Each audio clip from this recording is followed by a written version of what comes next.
से दूर, खबरों से भरपूर। बोलना थोड़ा थोड़ा मुश्किल लगता है। तो जब अहमद भाई ने बताया कि ऐसा कुछ प्रोग्राम कर रहे हैं और आपको बोलना है उसमें, हमने अहमद भाई से बोला है, अहमद भाई हम तो छोटे से रिपोर्टर हैं, मेहनत करते हैं जमीन पर। आप बुलाइए जो बहुत बड़े लोग हैं गांधी को जो जानते समझते हैं, और अपूर्वानंद साहब रहेंगे, तारिक सर रहेंगे, प्रशांत जी रहेंगे, समीना जी रहेंगी। इन लोगों को तो इतना अनुभव, हम क्या बोलेंगे। अहमद भाई ने बोला नहीं नहीं, आप आएंगे और आप बोलेंगे।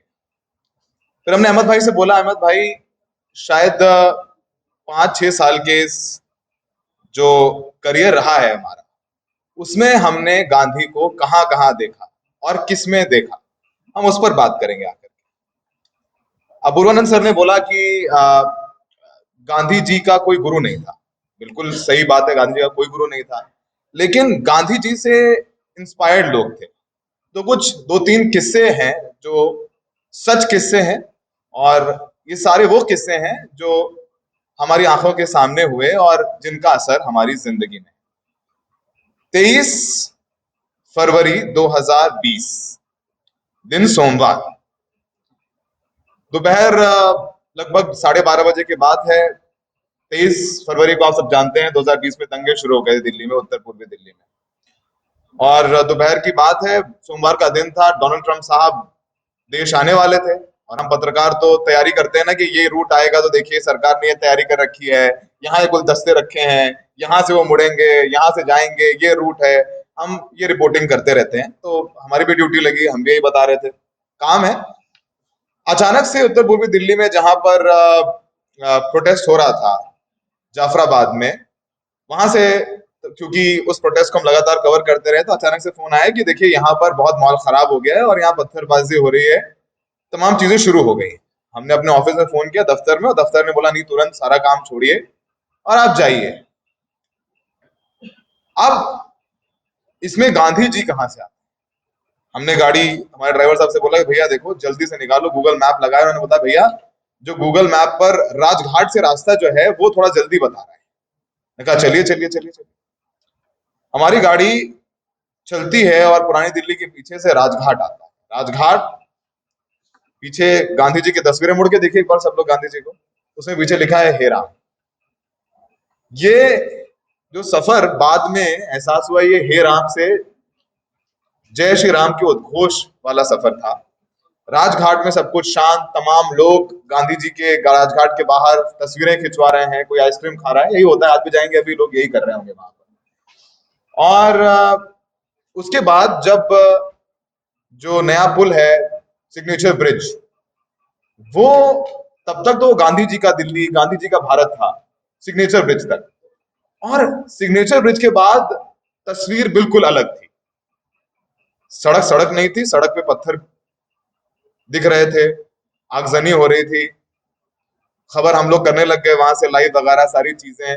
वहां पर पत्रकारों से उनका धर्म पूछा जा रहा था, उनके आइडेंटिटी कार्ड चेक किए जा रहे थे। कुछ का कैमरे तोड़ दिए गए, कुछ वापस आ गए, तमाम चीजें चल रही थी वहां पर। उस वक्त तक दिल्ली पुलिस के एक हेड कांस्टेबल रतन लाल की मौत हो चुकी थी, एक डीसीपी साहब बहुत घायल हो चुके थे। तमाम चीजें हम लोग रिपोर्ट कर रहे थे। अचानक से एक गली में जाकर घुस गए, क्योंकि कैमरा शूट कर नहीं सकते थे, उपद्रव शुरू हो गया था। और एक गली में जाके घुस गए। उस गली में जाकर देखा, लगा कि अब वही दिमाग में चल रहा था, ये बताओ राजघाट में सब कुछ ठीक है, लोग तस्वीरें खिंचवा रहे हैं, पॉपकॉर्न खा रहे हैं, अब यहाँ देखो साला 1 घंटे में ही पूरी तस्वीर बदली नजर आ रही है।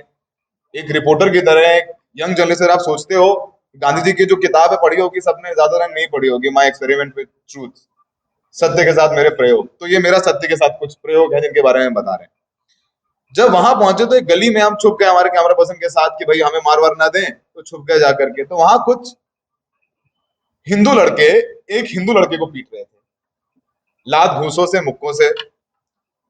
तो अब उत्सुकता हुई कि यार ये तो सब हिंदू हिंदू आपस में क्यों लड़ रहे हैं, तो भाई अब तो मामला हिंदू मुसलमान का हो गया खुले तौर पर, ये हिंदू हिंदू कैसे लड़ रहे हैं आपस में। तो हमने अपना आईडी कार्ड अपने कैमरामैन को दिया और हम गए पास में। हमने बोला कि भैया इनको क्यों मार रहे हो, ये तो भाई हैं। तो बोले ये भाई नहीं है, ये बहुत गांधी बन रहे हैं। तो हमने कहा बहुत गांधी बन रहे से मतलब क्या है। कह रहे हम लोग वहां एक दुकान लूट रहे थे मुसलमान की, ये वहां रुकवा रहे थे, ये बचाने आ गए वहां पर, बहुत गांधी बन रहा है। अब बहुत गांधी बन रहा है बोल बोल के उसके लाते मार रहे थे। अब सोचिए समझिए कि उस दंगे में जब लोग एक दूसरे को मार काट रहे थे, तो वो सत्य प्रकाश चौधरी नाम का शख्स जो उनकी लात खा रहा था, वो वहां गांधी बन रहा था। उसने 100 नंबर पे कॉल मिलाई, उसने उन लोगों के नाम बताए जो वो दुकान लूट रहे थे। तो जब 21वीं सदी में हम गांधी के बारे में बात करते हैं, तो उस दंगों में, उन दंगों में ऐसे तमाम सत्य प्रकाश चौधरी नाम जैसे लोग थे जो गांधी बने हुए थे, और इन्हें इसलिए लात भूसा खाना पड़ा। गांधी जी ने तो गोली मार दी गई, लेकिन उन्होंने भी काफी पिटाई खाई क्योंकि वो गांधी बन रहे थे, और उन्होंने गांधी बन के काफी कुछ ठीक किया, बचा लिया। रात हुई, अभी अपूर्वानंद सर ने बोला कि जब जबरदस्ती आपसे वंदे मातरम बुलवाया जाए या जनगण मन बुलवाया जाए, उन्होंने एक जिक्र किया दिल्ली के दंगों में। आप सबने वो वीडियो क्लिप देखी होगी जिसमें एक लड़का जमीन पर पड़ा हुआ है, उसे वर्दी पहने कुछ लोग मार रहे हैं लात और बोल रहे हैं कि जनगण मन बोल। उस लड़के का नाम फैजान था। वो लड़का बाद में मर गया और उसकी चार्जशीट अभी तक दिल्ली पुलिस ने सही से दायर नहीं की।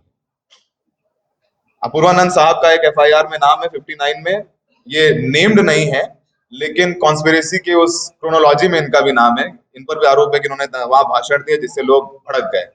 तो फैजान साहब की मौत हुई और फैजान साहब की माँ अब भी, और बेहद गरीब, फैजान बहुत गरीब है, और फैजान को अस्पताल तक पहुंचाने वाले भी 2 हिंदू लड़के थे जो वहां पर गांधी बनने की कोशिश कर रहे थे, जिनको बहुत बाद में बहुत धमकी मिली, क्योंकि हम दिल्ली दंगों के वो केस फॉलो करते हैं। बहुत धमकी मिली और उनको धमकी मिली कि तुम गांधी ना बनो, गवाही गवाही देने ना चले जाना। तो लेकिन उसमें से कुछ बने और गवाही दे दी उन्होंने। तो जब हमारे जैसे लोग जो जर्नलिस्ट हैं और वो बाहर निकलते हैं और कोशिश करते हैं कि सच्ची कहानियां बताएं, तो सड़क पर चलते हुए बहुत सारे गांधी मिल जाएंगे। उन्होंने वो जो सत्य के साथ प्रयोग है वो मेरे ये अपने प्रयोग है। दूसरा किस्सा, तारिक सर आप जानते होंगे, प्रोफेसर जीडी अग्रवाल का नाम आप लोगों ने नहीं सुना होगा, तारिक साहब ने सुना होगा प्रोफेसर जीडी अग्रवाल का नाम। प्रोफेसर जीडी अग्रवाल एक बहुत बड़े साइंटिस्ट थे, पर्यावरणविद थे, और उन्होंने 2018 में, किसी ने सुना जीडी अग्रवाल का नाम? हाथ खड़ा करेगा कोई?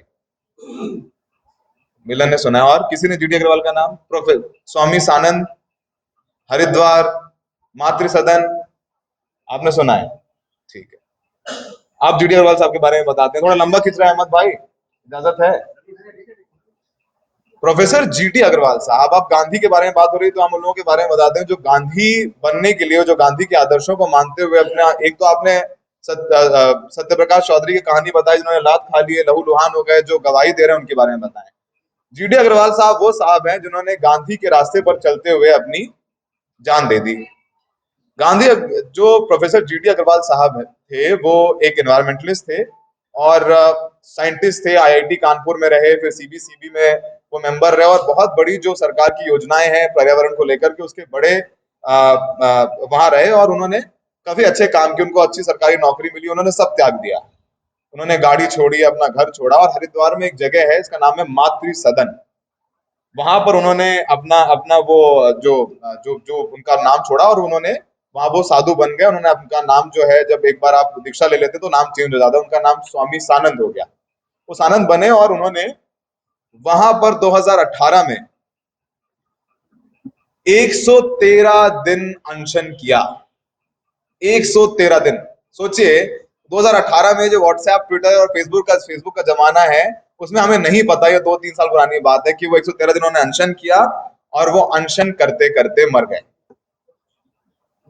और वो अनशन कर रहे थे गंगा को लेकर के। उन्होंने गंगा को लेकर जो तमाम उत्तराखंड में बांध बन रहे हैं, सड़कें काटी जा रही हैं, 4 धाम प्रोजेक्ट, उन्होंने कहा कि नहीं, ऐसा नहीं होना चाहिए। और उनके उनके भी एक उनकी उसी मातृ सदन से स्वामी निगमानंद जी, निगमानंद जी के बारे में प्रशांत जी और अपूर्वानंद जी जानते होंगे। 2011 में जब अन्ना आंदोलन चल रहा था, तो स्वामी रामदेव जब यहाँ से जब गए थे भाग करके, तो देहरादून में वो एडमिट हुए थे।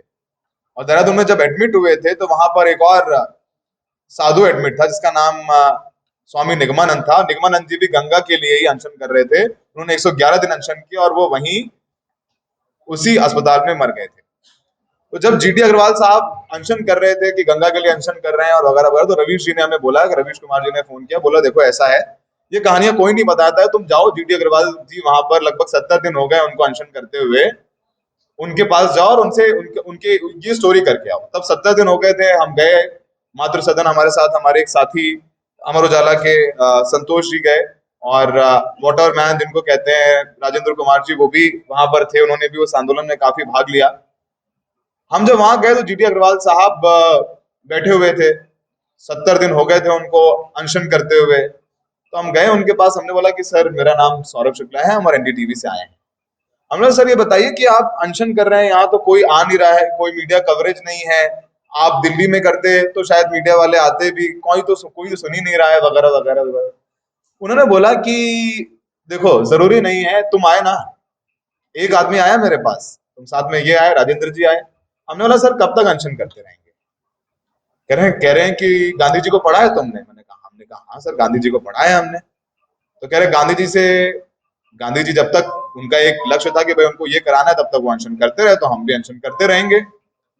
70 दिन के 80 दिन हुए, 90 दिन हुए, 100 दिन हुए, 110 दिन हुए, एम्स ऋषिकेश में एडमिट हुए, और वो 113 दिन के अनशन के बाद उन्होंने अनशन नहीं तोड़ा, उन्होंने ड्रिप नहीं लगवाया, और वो खत्म हो गए।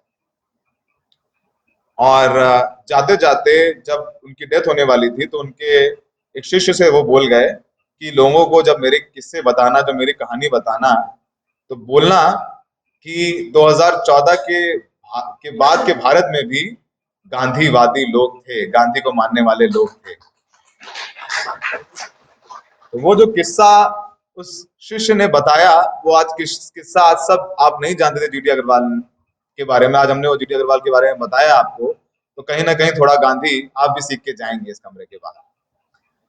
ऐसे ही एक किस्सा है, आपने अभी देखा होगा, बड़ा इंटरेस्टिंग, ये तो देखा होगा, 2000 अभी कुछ महीनों पहले जंतर मंतर पर कुछ हिंदूवादी संगठन प्रदर्शन कर रहे थे, उसमें वो धार्मिक नारे लगा रहे थे।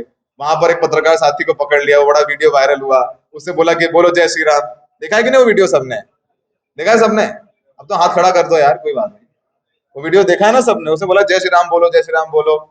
तो उसने बोला कि अरे, और वीडियो है, उसने बोला कि सुनो, प्यार से बोलोगे तो कह दूंगा, जबरदस्ती करोगे तो नहीं बोलूंगा। और उसने वो नहीं बोला। वो भी तो कहीं गांधी को लेके जरा तो सड़के से मिलिए कभी, पत्रकार उसको बुलाइए, अहमद भाई उसको अगली बार बुलाइएगा और उसकी बात सुनिएगा, वो बताएगा उस दिन, और वो भी गांधी की बात करेगा। तो वो 21वीं सदी के गांधी के बारे में, जब उसको पता है कि ये लोग पीट देंगे, यहाँ कोई पुलिस वाला नहीं है, उसने जो सच था वो 100 लोगों के बीच में बोला। अब दिल्ली के दंगों के बारे में बात की हमने, अब अपने जीवन का एक किस्सा बताते हैं। हम सब जब हिंदू और मुसलमान एक दूसरे से कल्चरली दूर हो जाएंगे, समझिए कि वो गांधी से दूर होते जाएंगे।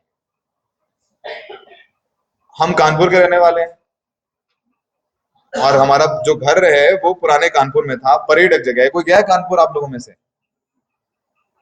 तो मिलन हाथ उठाओ, तुम तो 5 बार गई हो। गए? परेड जानते हैं कि नहीं? सब तारी सब तो जानते होंगे, आप लोगों ने जानते होंगे। परेड पुराना कानपुर है, हमारा घर वहां पे था, आप जानते हैं। सो हमारा जो परेड घर था उसमें मिक्स पॉपुलेशन रहती थी, उसमें हिंदू भी रहते थे, मुसलमान भी रहते थे।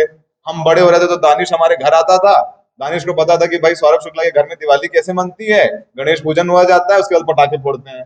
हम ईद जाते में उनके घर जाते थे, पता है नमाज होती थी, उसके बाद सिवई खाने को मिलेगी। हम लोग कल्चरली परंपरागत तौर से एक दूसरे को समझते थे, एक दूसरे का कल्चर समझते थे, एक दूसरे का ट्रेडिशन समझते थे। आज तारिक सर, हमने भी, हमारा भी घर बेच दिया गया, और आज उस मोहल्ले में एक भी हिंदू घर नहीं, तो पूरा मोहल्ला मुसलमानों का है। ऐसे ही जो कई मोहल्ले जिसमें हिंदू मुसलमान साथ रहते थे, वो अब हिंदुओं के मोहल्ले हैं और कुछ मुसलमानों के मोहल्ले हैं। और फिर बीच में आ जाता है व्हाट्सएप, फिर जो बता दिया जाता है कि भाई नहीं ऐसा नहीं, मुसलमानों से दोस्ती मत करना, बहुत धोखा देते हैं, इनके घर मत जाना, ये थूके खाना खिला देते हैं। ऐसे ही किस्सा बताते हैं हम। अभी कुछ दिन पहले का किस्सा है, तारिक सर, हम अपने घर गए कानपुर, छुट्टी में अभी की बात है। 2018 की बात है, कोविड शुरू नहीं हुआ था। तो हम अपनी मौसी के यहाँ गए मिलने के लिए। तो हमारी बहन 8वीं 9वीं में पढ़ती है और वो लड़कियों के जुए हो जाते हैं बचपन में, हो ही जाते हैं, मतलब हंसने वाली बात नहीं, हो जाते हैं। तो उसके जुए हो गए थे, तो मेरी मौसी उसके जुए निकाल रही थी धूप में बैठाल करके और उसको पीट रही थी चट चट। हमने बोला भैया क्यों पीट रही हो इसको, क्यों पीट रही हो इसको बताओ। तो उन्होंने बोला इससे मना किया था कि मुसलमानी के साथ मत बैठना, देखो उसके बालों में जुए हो गए। हमने कहा ओ, समझिए समझिए समझिए। तो जब आपके घरों में ये सिखाया जाएगा आपको, क्योंकि आपको आपका जब दोस्ती नहीं है कोई मुसलमान। अहमद भाई हमारे घर आते हैं, अहमद भाई ने बताया हमारा किस्सा, हमारी मम्मी के पैर छूते हैं और अहमद भाई की माता जी से जब मुलाकात होगी तो हम भी उनके पैर छुए हैं कि हम छूते हैं, और हमारे बहुत सारे मुस्लिम दोस्त हैं उनकी माता जी के हम पैर छूते हैं। वो इसलिए नहीं कि मेरा धर्म कहे ना कहे, ये हमारा तरीका है रिस्पेक्ट देने का। फिर हमने अपनी मौसी को समझाया कि जो आप ये कह रही है इस बच्ची के दिमाग में वो टर्शरी मेमोरी में आ जाएगा, ये बड़ी होगी इसके दिमाग में चीजें बैठती जाएंगी, बैठ इंजीनियर बनेगी, ये डॉक्टर बनेगी, और फिर जब माहौल आएगा 2014 जैसा तो वो कहेगा हाँ हाँ ये मुसलमान ऐसे खराब होते हैं, क्योंकि उनका कोई मुसलमान दोस्त नहीं। तो जिन हिंदुओं का कोई मुसलमान दोस्त नहीं है वो बड़े बेचारे लोग हैं, जिन मुसलमानों का कोई अच्छा हिंदू दोस्त नहीं है कि घर उनके आना जाना उठना बैठना है, वो बड़े लाचार लोग हैं। जिस दिन हम वापस से एक दूसरे का कल्चर समझ लेंगे, हम जान जाएंगे कि वाकई में वो गांधी वाला भारत क्या है और गांधी को समझना कितना जरूरी है। हमें नहीं लगता कि हम गांधी के बारे में वो बता सकते हैं जो अपूर्वानंद सर बता सकते हैं, या तारिक सर बता सकते हैं, जो प्रशांत सर बता सकते हैं। हमारे सहयोगी रविशंकर शुक्ला ने एक कहानी की अभी गांधी पीस फाउंडेशन के बारे में, कि किस तरीके से गांधी के से जुड़े प्रतिष्ठानों में भी भले ही लोग गांधी के नाम पर जा करके यूएन में भाषण दे दें या गांधी के नाम पर स्वच्छता अभियान चला लें, उसमें गांधी की तस्वीर लगा लें, कुछ भी कर लें, पर जो गांधी की शिक्षा देने वाले संस्थान हैं, जहां उनकी किताबें मिलती हैं, जहां उनकी तस्वीरें हैं, ऐसे संगठन या ऐसी जो संस्थाएं हैं उनको चलाने के लिए फंड्स की कमी होने लगी। और सबसे बड़ी बात यह है कि जो आजकल के युवा हैं वो गांधी के बारे में पढ़ते नहीं क्योंकि उनको गांधी बोरिंग लगता है। एक और किस्सा याद आ गया, फिर लंबा हो रहा है अहमद भाई थोड़ा सा। तारिक साहब 2014 में हमारा एक 2013 की बात है, हम दिल्ली में नए नए थे, हमारे एक दोस्त वो संघ से जुड़े हुए दोस्त हैं, उनसे हमारी मुलाकात हुई। तो हम लोग शाम को बैडमिंटन खेलते थे। तो बोला कि हमने कहा अब तो चलो शाम को बैडमिंटन नहीं, आप सुबह खेलेंगे, गर्मियां हो गई हैं, शाम को तो गर्मी होती है, सुबह बैडमिंटन खेलेंगे। बोला नहीं, सुबह बैडमिंटन नहीं खेलेंगे। उन्होंने बोला भाई क्यों नहीं खेलोगे सुबह बैडमिंटन। एक कहानी सुनिएगा बहुत गौर से, किस समय जरूरत किस चीज की है। तो हमने बोला क्यों नहीं खेलोगे बैडमिंटन, करें सुबह कुछ संघ का काम होता है करना है। तो हमने कहा शाखा तो रोज रोज नहीं होती है, तुम तो संडे संडे जाते हो। बोले नहीं नहीं, आजकल गर्मियों की छुट्टी में बच्चों की गर्मियों की छुट्टी होती है, तुम्हारा काम बढ़ जाता है। हमने कहा अच्छा। हमने पूछा क्या करते हो, कह रहे तुम आओ मेरे साथ ग्राउंड। तो ग्राउंड आए, उसके साथ तो वहाँ बच्चे पार्क में खेलने आते हैं।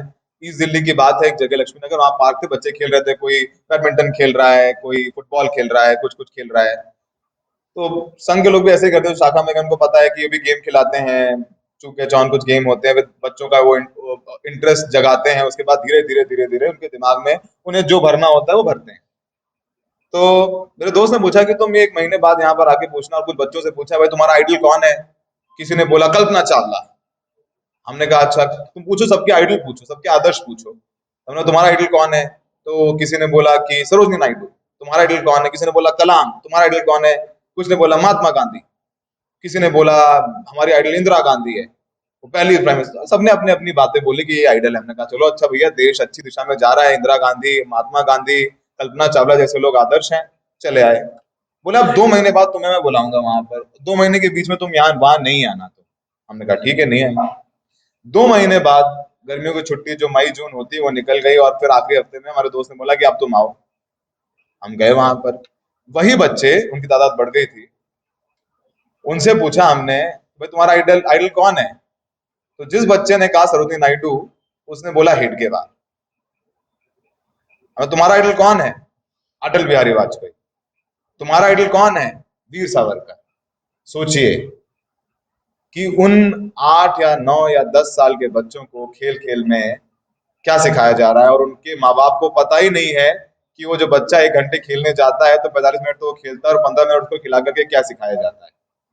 तो 2013 में जो उसके दिमाग में बच्चे के डाल दिया गया, वो कैसे धीरे धीरे धीरे धीरे व्हाट्सएप पे तमाम चीजें, अब उनके पास भी फोन है, और अब ऑनलाइन क्लासेस में तो व्हाट्सएप पे कुछ भी आ रहा है। हमारी एक दोस्त हैं, तो जैसे जमीन पर संग काम कर रहा है बच्चों को सिखाने के लिए या बहुत सारी चीजें करने के लिए। जैसे अभी अपूर्वानंद सर ने बोला कि मुजफ्फरनगर में काफी कई हजार परिवार हैं जो विस्थापित हो गए हैं। किसी को गांधी के लिए कुछ करना है तो जा करके वहां करे, समझे कि कैसे उन लोगों में वो मोहब्बत लाई जाए, एक दूसरे के प्रति जो दूरी है वो आई जाए। हमारे एक दोस्त हैं, हमारी बहुत सीनियर है, उनका नाम रेवती लॉल है, वो एनडीटीवी में थी पहले, उन्होंने काम वगैरह छोड़ के एक एनजीओ बनाया है, और वो एनजीओ इस वक्त पिछले 2 साल से शामली में है, और वो बेहद पढ़ी लिखी महिला है, यूएस से पढ़ा है उन्होंने, और वो उस एनजीओ के जरिए जो आरएसएस करता है शाखा लगाकर गर्मियों की छुट्टी में दिल्ली जैसे शहर में उन बच्चों के साथ, वो उसका ठीक उल्टा कर रही हैं। वो घरों घरों जा रही हैं 2 महीने में, उनके बच्चों को बुला रही हैं और वो बता रही हैं कि गांधी कौन था, गांधी ने क्या किया। तो मेरी जिंदगी में ढूंढने के लिए शायद जो पिछले 5 साल में इस देश में हुआ, जो गांधी के देश में नहीं होना चाहिए, वो सब कुछ सामने से देखा है, सामने से वो कहानियां बताई। अगर आप वो कहानियां फॉलो करते होंगे, चाहे वो दिल्ली के दंगे हो, 3 दिन हम घर नहीं गए थे, अपने पीठ पे अभी भी जख्म के निशान हैं। फिर उसके बाद, फिर उससे पहले सीए का जो प्रोटेस्ट हुआ, यूपी में 21 लोगों की मौत हुई, मुजफ्फरनगर में कैसे पुलिस ने सीसीटीवी कैमरे तोड़े, वो हमें ने दिखाए। सबसे पहले हम ही वहां पहुंचे थे जब इंटरनेट नहीं था, हमें ने बताया था ये कैसे 21 साल के एक लड़के, इसका नाम सुलेमान है, वो टॉपर है, यूपीएससी की तैयारी कर रहा था, उसकी आंख में गोली लगती, उसकी आंख में गोली लगी और वो मर गया, और उसको बोला गया कि नहीं ये आतंकवादी है। तो कैसे 21 साल के उस लड़के को आतंकवादी बना दिया पुलिस ने। और यही वजह है कि जब 100 लोग बोल रहे होते हैं ये आतंकवादी है, और पुलिस से एक प्रेस रिलीज दे दी जाती है कि ये वहां पर लोगों को भड़का रहा था और तमाम तरीके के देश विरोधी नारे लगा रहा था, और इसलिए और वो भी गोली, पुलिस ने बोला था कि जो दंगे में 21 लोग मरे हैं तारिक साहब, उसमें पुलिस ने एक भी गोली नहीं चलाई है। जो 21 लोग मरे हैं पश्चिमी उत्तर प्रदेश में, वो आपस में गोली चला के मर गए। ये दंगाइयों ने आपस में गोली चलाई और मर गया। आप गूगल करिए, उस समय डीजीपी ओपी सिंह थे, उनके वो बयान आपको मिल जाएंगे। हम गए वहां पर, अब एक और गांधी कैसे मिला हमें, और उसने गांधी की बात कैसे बताई, इसके बाद हम अपनी बात खत्म करेंगे। उसने, और जब गांधी के बारे में ऐसे लोग बोलते हैं नहीं नहीं हम गांधी के देश वाले लोग हैं, और कैसे वो एक आदमी सच बोलता है और पूरी तस्वीर कैसे साफ होती है, आखिरी किस्सा हम बताते हैं। 26 दिसंबर, बहुत ठंड हो रही थी उस वक्त, 2019 की ठंड, और बहुत ठंड थी 26 दिसंबर में, और फ्राइडे को प्रोटेस्ट हुआ था, 23 और 24 तारीख को, और पूरे पश्चिमी उत्तर प्रदेश में इंटरनेट सस्पेंड कर दिया गया था, कोई इंटरनेट नहीं था। हमसे बोला गया कि नहीं आप जाइए और रिपोर्ट करिए जाकर के कैसे मुजफ्फरनगर में ऐसे ये सब हुआ है। कोई जर्नलिस्ट नहीं जा रहा था। जो पुलिस ने बोल दिया प्रेस कॉन्फ्रेंस करके लखनऊ से कि ये लोगों ने आपस में गोली मार दी, तो 21 लोग मर गए हिंसा में, और पुलिस के मुताबिक इन लोगों ने आपस में गोलियां चलाई और ये मर गए। समझिए कि आप और हम प्रोटेस्ट कर रहे हैं, आप बोल रहे हैं एक दूसरे को आपस में गोली चला के मार लेंगे, लेकिन लोगों ने मान लिया, बहुत सारे चैनल ने खबर चलाई। खैर हम गए वहां पर, मुजफ्फरनगर पहुंचे ना, तब तक कोई एक्टिविस्ट पहुंचा था ना दिल्ली के कोई पत्रकार पहुंचे थे। वैसे भी एक्टिविस्ट बहुत थोड़ा लेट पहुंचते हैं। उसके बाद हम लोगों से पूछते हैं पता बता दो, तो हम जाके उन लोगों से मिलना है, जाकर के फिर अपनी एक रिपोर्ट बनाकर दे दें कि देखिए हमारी रिपोर्ट है। खैर वहां हम जब पहुंचे तो मुजफ्फरनगर में की चौक में सब कुछ पुलिस, बहुत हैवी डिप्लॉयमेंट पुलिस का, इतना पुलिस का डिप्लॉयमेंट था। तो हम अपनी ओबी वैन लेके गए थे, क्योंकि ओबी वैन से फुटेज भेज सकते हैं, 3G लाइव फोन काम नहीं कर रहा था। तो वहां पर सब कुछ, मेन चौक पे सब कुछ ठीक था, पुलिस खड़ी थी वगैरह वगैरह। तो एक लड़का, हम खड़े थे और हमने बताया कि देखिए पुलिस खड़ी है, मौजूद है, और यहाँ पर यूपी पुलिस ने वहां पर वो लगा दिया था नोटिस कि इन लोगों से वसूली की जाएगी, क्योंकि इनकी वजह से, ये लोग संलिप्त थे, इनकी वजह से नुकसान हुआ है। उन घरों के पीछे हम जब रिपोर्ट कर रहे थे तो हमारे पास एक बच्चा आया, एक 11-12 साल का बच्चा। अहमद भाई सुन लीजिए, 11-12 साल का बच्चा आया और बच्चा बोला कि आपको हमारे अब्बू बुला रहे हैं। तो हमने बोला कि उनके अब्बू ने हमें देखा होगा कहीं से, हमें आपके अब्बू बुला रहे हैं। तो हमने कहा आपके अब्बू कहाँ हैं? बोले नहीं, अब्बू हमारे पीछे वाली गली में रहते हैं। मैं कहा अच्छा, हम आते हैं। हमने कहा बच्चा बुला रहा है, माहौल इतना खराब सा है, अगर पीट पाट दिया तो कोई साला अस्पताल भी नहीं ले जाएगा, हम लोगों को क्या करेंगे। तो हमारे जो कैमरा पर्सन साहब थे उन्होंने बोला यार ऐसे नहीं जाना है कहीं वगैरह, पर फिर भी हम गए। एक बुजुर्ग जिनकी उम्र 77 साल, 77 ईयर्स, वो हमें मिले उनके घर के बाहर का, और उन्हें चिपक गए और वो बहुत तेज तेज रोने लग गए। तो हमने उनसे बोला कि आप क्यों रो रहे हैं? कह रहे हैं कि आप हमारा घर देखिए आकर। दरवाजा बढ़िया सा लगा हुआ है, दरवाजा खुला तो असलियत थी कि उनके घर का हर सामान अंदर टूटा पड़ा हुआ था। उनके उनके किचन के बर्तन, यहाँ तक कि जो बाथरूम के अंदर पॉट होता है उसको भी तोड़ दिया गया था कि सुबह ये लोग जब फ्रेश होने जाएं तो वो भी ना जा पाए, तो इन्हें दूर कहीं जाना पड़े तो वो तकलीफ दें उन्हें। और उस गली के हर घर का यही हाल था, पूरा घर तहस नहस टूटा पड़ा, और उस घर के हर जवान को पुलिस उठाकर ले गई थी। 26 दिसंबर 2019 की बात है। फिर हमें लगा कि यार ये तो बड़ा गलत हो गया, ये तो पुलिस ने भी ऐसा कुछ किया है, क्या करें, लेकिन एस्टैब्लिश कैसे करें? अगर हम ये दिखा देंगे बता देंगे तो कहेंगे देखो एनडीटीवी वाले क्या कर रहे हैं। हमने अपने ऑफिस में फोन किया, उन्होंने बोला नहीं देखो बड़ा ये तो है, लेकिन आप इसको प्रूफ कैसे करोगे? कोई बाइट है तुम्हारे पास? पुलिस वाले क्या है, पुलिस वाला का वर्जन है कुछ, हमने पुलिस वाले तो बोल रहे हैं सब किया नहीं, उन्होंने कुछ भी नहीं किया ऐसा। उन्होंने बोला ऐसा करो तुम वापस आ जाओ। हमारे एक दोस्त हैं, शोएब रजा नाम है उनका, वो जी हिंदुस्तान में है, शोएब रजा मुजफ्फरनगर के रहने वाले हैं। हमने उनसे बोला कि नहीं देखो ये सच तो आना बहुत जरूरी है सामने। तो पूरी रात, 26 दिसंबर की पूरी रात हम उन घरों में जाके खटखटाते रहे और बोलते रहे किसी के घर में सीसीटीवी कैमरा है, किसी ने तो वो तस्वीर होगी कि अगर पुलिस ऐसा कर रही है तो कहीं तो वो सीसीटीवी फुटेज होगा।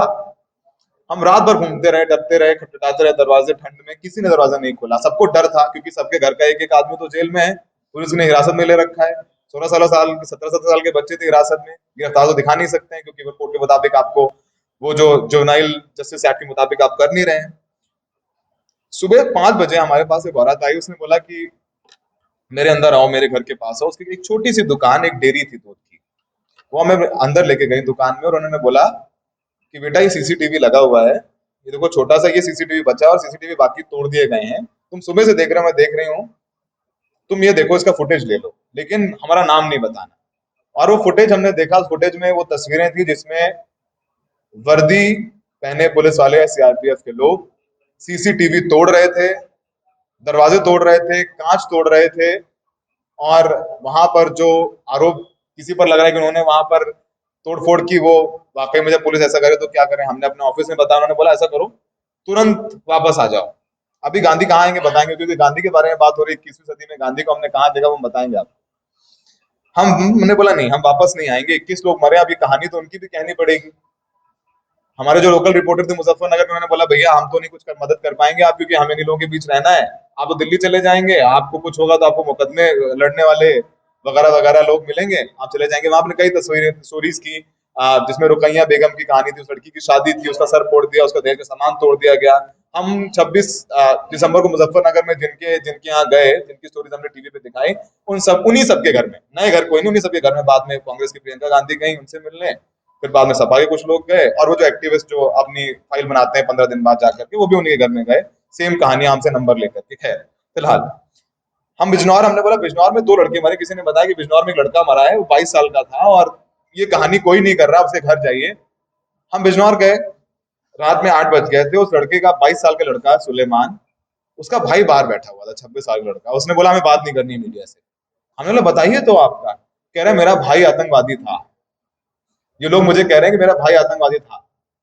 22 साल का लड़का मेरा भाई, जो स्कूल में टॉपर था, वो यूपीएससी की तैयारी कर रहा था दिल्ली में, मॉल खराब हुआ तो वो घर आ गया था, जुमे की नमाज पढ़ने के लिए गया था, और उसके कमरे में वो यूपीएससी की प्रिपरेशन वाली किताब थी जिसमें वो पन्ना मोड़ के बंद कर गया था। उसने अम्मी से बोला कि अम्मी मैं नमाज पढ़ने जा रहा हूँ, जुमा है, लौट के आऊंगा, खाना खाऊंगा, फिर पढ़ाई करूंगा।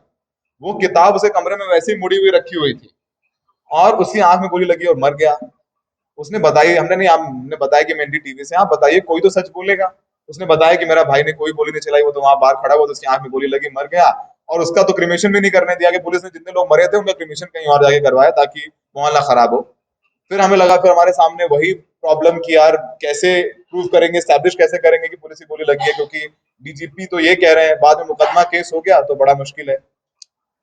फिर हम उस वक्त एक अधिकारी के पास गए उस अस्पताल में, वहां हमें मिले गांधी, और उस वक्त व्यक्ति ने बताया कि नहीं ये गांधी का देश है। सौरभ भाई कोई तो बोलेगा। हम उनके पास गए, हमने बोला कि सर देखिए आप उस पद पर हैं, आपको सच पता है कि इस लड़के की मौत तो एटलीस्ट नहीं हुई है, इसकी बात नहीं मान सकते कि एक यूपीएससी की तैयारी करने वाला लड़का आतंकवादी बोल दिया जाए जिसको, वो ऐसे मरा होगा। उन्होंने बोला कि नहीं नहीं, देखो ये बुलेट साइज है, ये रिपोर्ट है, ये मैं आपको दे सकता हूं, लेकिन आप इसकी तस्वीर खींच लीजिए, मेरा नाम मत बताइएगा, अगर नाम बताओ तकलीफ हो सकती है। तो हमने अगर ये रिपोर्ट आई तो आपके ऊपर आएगा। तो उन्होंने बोला सौरभ ये गांधी का भारत है, इसमें कोई तो सच बोलेगा ना। समझना कि तुम समझना तुम कि समझना तुम किसी गांधी को मानने वाले से मिल के आए थे, और मुझे जिंदगी भर याद रखना।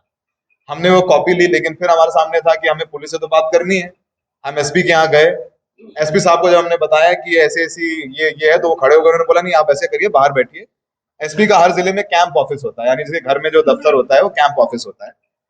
उस कैंप ऑफिस में उन्होंने बोला कि आप बाहर बैठिए, हम आपको बुलाते हैं। मैंने कहा ठीक है। हम बाहर बैठ गए, फिर वो एसपी साहब सब लोग गए, एसपी साहब के लोग आए, बोले कि नहीं अभी साहब सोने चले गए अपने घर में, 11 बज गया था।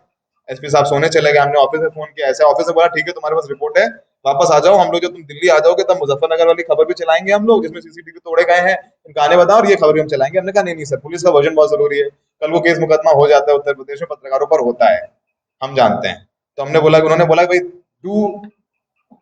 तुम वहां पर हो तो समझते हो उस चीज को। हमने बोला पुलिस एसपी साहब कैसे बोलेंगे, बात कैसे करेंगे। संडे की रात थी, हम सीसीटीवी कैमरा के आगे जाकर के खड़े हो गए ऐसे कर, और उस अधिकारी जिसने हमें उस गांधी की याद दिलाई, उसने हमसे बोला था कि सौरभ ये आप मुझसे लेके जा रहे हो, ये खबर दबाना नहीं, ये खबर करना जरूर, क्योंकि सच बोलना बहुत जरूरी है। अगर एक सच बोल रहा है तो कम से कम लोग मानेंगे कि नहीं ये गांधी का भारत है, और ये गांधी का भारत रहना चाहिए, बना रहना चाहिए, लोगों को इस पर विश्वास रहना चाहिए। हम एसपी साहब के घर के बाहर खड़े हो गए। हमने कहा नहीं जाएंगे तो नहीं, सीसीटीवी सुबह तक खड़े रहेंगे। हमारे कैमरा पर्सन ने बोला नहीं नहीं अभी हो गया, चलो वापस, वगैरह वगैरह। हम ऐसे खड़े हो गए। 3 घंटे बाद उनका हवलदार गया होगा अंदर, उन्होंने बोला कि दिल्ली से कोई पत्रकार साहब आए हैं, वो बिल्कुल जान ही रहे हैं। उनकी पत्नी से बताया, उनकी पत्नी ने फिर एसपी साहब को उठाया, और एसपी साहब के बीच हमारे बीच क्या जो भी बात हुई, खैर उन्होंने हमें बुलाया अंदर, और हम नहीं बोल सकते हैं बात, कुछ चीजें ऑफ रिकॉर्ड हैं। फिर उन्होंने हमें बाइट दी, और उन्होंने बयान में ये बोला कि हाँ हमने गोली चलाई थी, और गोली हमारी तरफ से आत्मरक्षा में चली थी, जिससे वो लड़का मर गया। और उन्होंने जो बोलना था बोला। वो 21 लोगों में वो इकलौती एफआईआर है जो पुलिस के खिलाफ है, जो 21 लोग मरे। आज शायद इस किस्से को हमने इसलिए बताया आज जब हम गांधी के बारे में बात कर रहे हैं, क्योंकि वो एक एफआईआर, वो सुलेमान आतंकवादी नहीं है आज, क्योंकि कोई गांधी को मानने वाला था एक अधिकारी जिसने वो कागज हमें दे दिया। तो इसलिए ये सत्य के साथ हमारे प्रयोग हैं जो गांधी जी ने किया, और हम अब भी मानते हैं कि ऐसे हमने हमारे सामने ऐसे तमाम लोग हैं जो हमारे हीरो हैं, जो गांधी को मानते हैं, और गांधी को मानने के लिए, गांधी के दिखाए रास्तों पर चलने के लिए अपना सब कुछ दांव पे लगा रहे हैं और लगाने के लिए तैयार हैं। शुक्रिया। थोड़ा लंबा हो गया अहमद भाई, सॉरी। बहुत और भी आप बोल सकते थे, बिल्कुल भी लंबा नहीं हुआ। बहुत बहुत शुक्रिया।